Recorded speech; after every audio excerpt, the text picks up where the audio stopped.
In the summer of 1944, deep in the mountains of Nazi-occupied Yugoslavia, something extraordinary was happening far from the front lines. Downed American airmen were hiding in forests, fields, and isolated villages, stranded hundreds of miles behind enemy lines. They had parachuted from crippled bombers returning from missions over Central and Eastern Europe, and many had expected to be captured within hours. Instead, they discovered that the local population was risking everything to keep them alive. These villagers fed them, hid them, and moved them through rugged terrain so they could avoid German patrols. As more airmen fell across the region, the situation grew pressing. The United States Army Air Forces needed a way to bring them home, and the solution would become one of the most daring and successful rescue operations of World War II, Operation Halyard. The story began with the Allied bombing campaign targeting oil refineries and industrial centers vital to the German war machine. Strategic missions in 1944 aimed especially at refineries in Romania, such as the heavily defended Ploiești oil fields. These critical sites were protected by anti-aircraft guns, fighter aircraft, and layers of defensive positions. American bombers flying long-range missions took severe losses. Many aircraft were shot down before reaching the target, and others suffered damage on the way out. Air crews who bailed out over the Balkans often found themselves landing in remote areas controlled by German forces or in rugged countryside where local civilians had little protection from occupation troops. Dozens of downed airmen were scattered across the region within a short period, creating an urgent need for a coordinated rescue plan. Word began reaching Allied intelligence that many of these airmen were alive and being sheltered. Messages came through various channels, including the Office of Strategic Services, the U.S. organization responsible for espionage and special operations during the war. Reports described local villagers guiding pilots through mountain passes, giving them food and protecting them at great personal risk. Because Allied forces had no direct presence in the region, these groups were acting on their own initiative, relying on local knowledge to keep the airmen hidden. As the number of stranded pilots grew, it became clear that individual escapes would not be sufficient. A large-scale rescue was needed, one that could recover the airmen before German forces swept the area and captured them. The idea that eventually formed was bold: land transport aircraft deep inside enemy-held territory, extract the airmen from a remote landing field, and fly them safely back to Allied bases.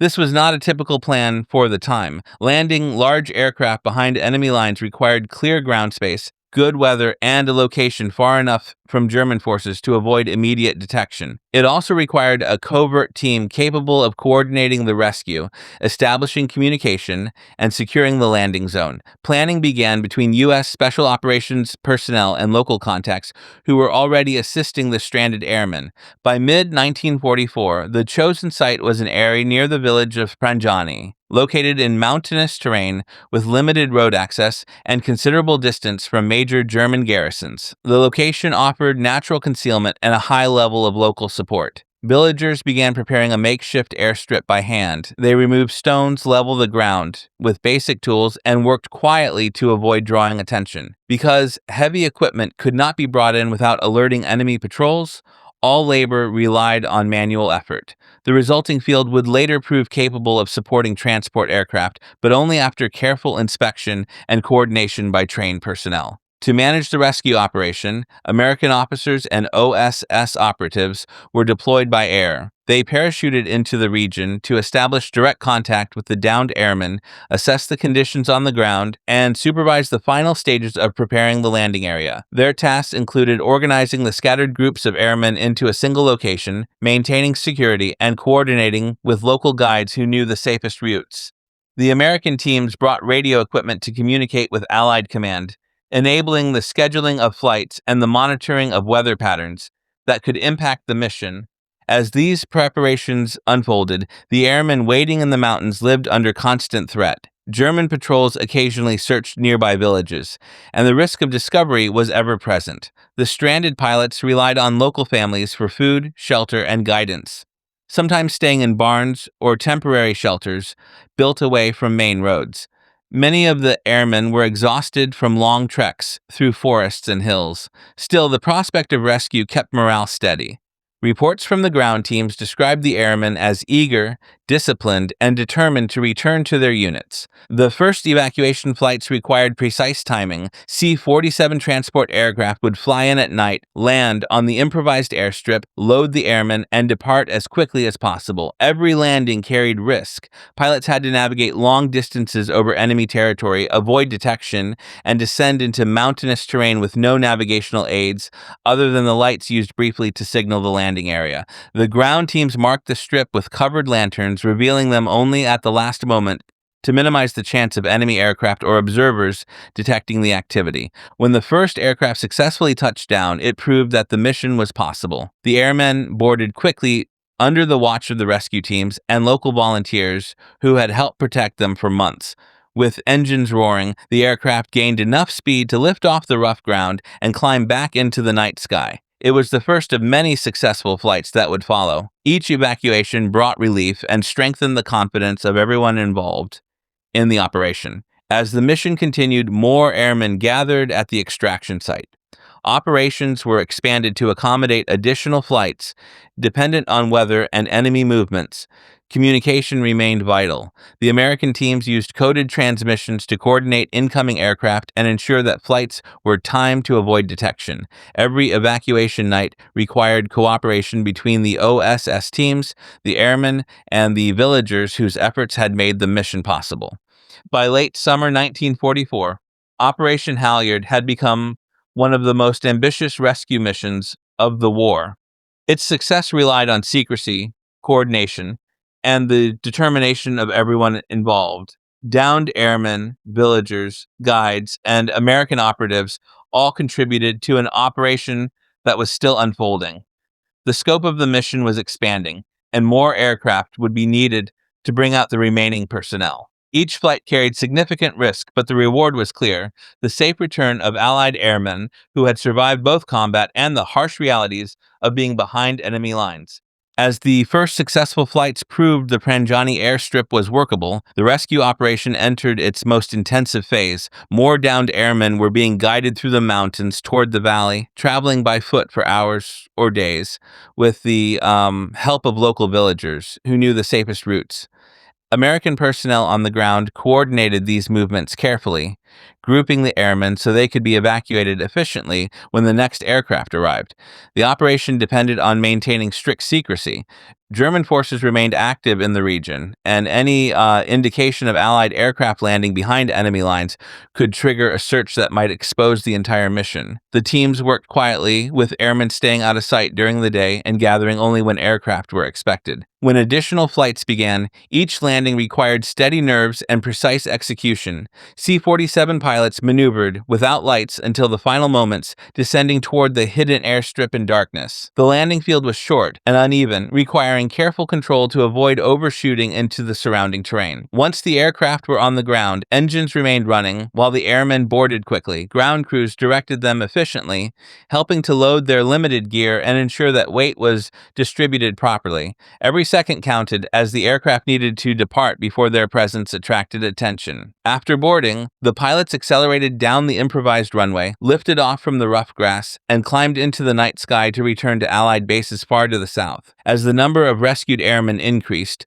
coordination became more complex. Weather turbulence, cloud cover, and wind made nighttime flying hazardous. Pilots flying long distances over enemy territory had to rely on the accuracy of ground signals and the discipline of their own navigation. Ground teams monitored weather patterns and relayed conditions to the incoming flights using coded messages. On some nights, unfavorable weather forced delays, leaving airmen waiting for the next opportunity. During these pauses, local families continued to provide shelter and food, taking care of the men with limited resources. Their willingness to help remained a vital part of the mission. The largest evacuations occurred as more C-47s were scheduled to arrive in quick succession. Each flight brought a new group of airmen out of enemy territory, contributing to the operation's growing scale. The airstrip handled multiple landings over the course of the mission, sometimes within the same night. Airmen who had been hiding for months were finally able to return to safety. Their accounts describe a mix of relief, exhaustion, and gratitude for the efforts of both the American teams and the villagers who had kept them alive. For many, the moment the transport plane lifted off from the hillside airstrip marked the end of a long ordeal and the beginning of their return to Allied command. Throughout this period, the operation remained focused on maintaining security and preventing any sign of the rescue efforts from reaching German forces. Patrols continued to move through surrounding areas, and the rescue teams avoided drawing attention by limiting movement and staying concealed whenever possible. The local population contributed significantly, acting as lookouts and guiding airmen through paths that kept them hidden from major roadways. Their knowledge of the terrain allowed the operation to function with remarkable efficiency, despite the dangers involved. The cooperation between American personnel and civilians formed the backbone of the mission, ensuring that airmen arrived at the airstrip in time for scheduled flights. As the operation progressed into late 1944, the number of airmen rescued continued to rise. The evacuations took place over several months, involving multiple rounds of landings and takeoffs. By the time the final flights departed, hundreds of Allied airmen had been safely extracted from enemy-held territory. These men returned to their units or were assigned to new duties, carrying with them the memory of the extraordinary assistance they received while stranded. The scale of the rescue made Operation Halyard one of the most successful missions of its kind during the war, demonstrating what careful planning and cooperation could achieve even under the most challenging circumstances.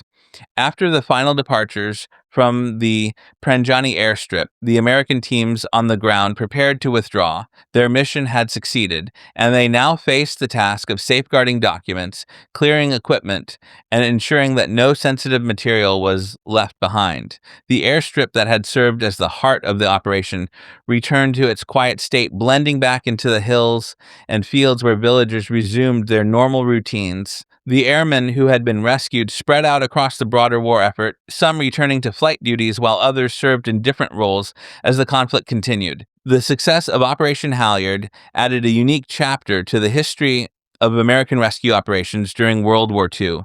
It demonstrated the effectiveness of coordinating air, intelligence, and local civilian networks in an area far removed from Allied front lines. The operation showcased the importance of teamwork between trained military personnel and the local population, whose courage and knowledge had made the mission possible. The ability to land aircraft deep inside enemy-controlled territory and extract large groups of airmen highlighted the adaptability of both the OSS and the Army Air Forces during a period of rapid strategic change. In the years following the war, Operation Halyard gradually became recognized as one of the most remarkable rescue missions conducted by American forces. As records were reviewed and accounts from participants became more widely available, the operation gained acknowledgement from historians and military analysts. Veterans who had been part of the rescue described the cooperation, discipline, and determination that allowed it to succeed. Their experiences helped preserve the memory of the operation and ensure that it would not be lost to history. Today, Operation Halyard is remembered as a demonstration of what can be accomplished when individuals work together under extraordinary conditions. The mission brought home Allied airmen who had survived long periods behind enemy lines, often depending on the kindness and bravery of people who risk their own safety to help them.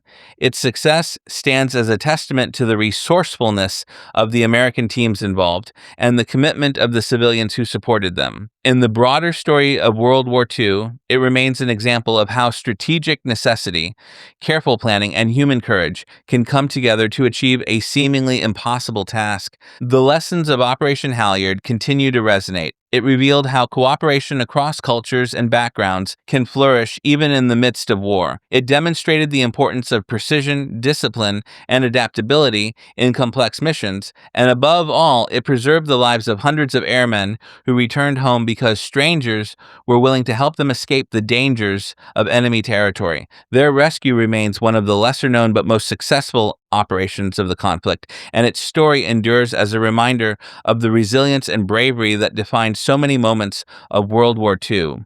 If you want more stories like this, be sure to like the video, subscribe, and leave a comment with your thoughts.